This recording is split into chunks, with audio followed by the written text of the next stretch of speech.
Good evening, everybody. We have breaking news just coming into Fox News this evening. Disturbing new details about the gunman in Wednesday's shooting of House Majority Whip Steve Scalise and 4 others.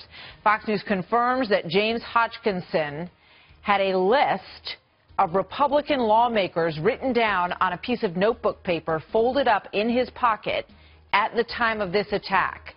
We are waiting to be joined by several guests on this evening, and first up joining us is Fox News politics editor Chris Stirewalt, and Kristen Soltis Anderson is the Washington Examiner columnist and Republican pollster.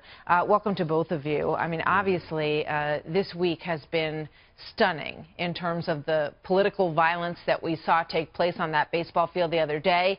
And now we're learning that it looks like there were a number of people whose names are not being divulged at this moment because we're working on that, who were directly targeted for assassination in this plot, Chris. We don't know for sure that that's exactly what it is, but this is a chilling idea, a very chilling thought that you have a person who the amount of premeditation that you start to see here, that you see these signs about a man who left home and for months and was hanging out in a place. Was his intention to be there because he knew that he would catch those people there? Was his intention to hunt these people, to stalk these people?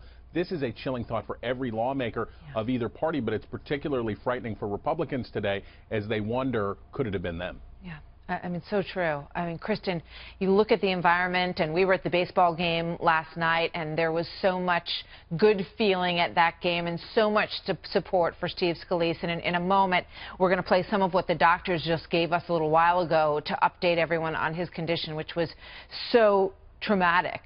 When he was brought into that hospital, I think a lot of us were stunned by some of the details that we learned. And as I said, we're going to play that in just a moment. But, Kristen, your thoughts on the story that is developing tonight about the potential specificity that he had in terms of names on a piece of paper?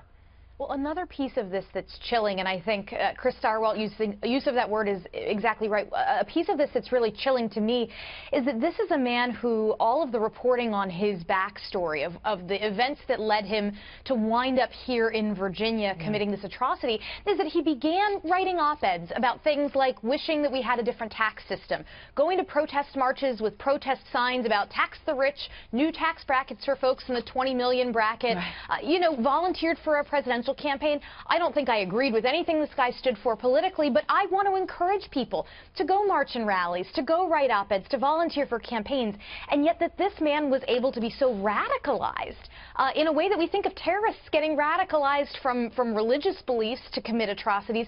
This was a man radicalized from political beliefs to commit atrocities. What is it about our environment that has allowed this to happen? And if you look at this last election, there was a study that asked voters, could you ever respect somebody who voted for the other candidate?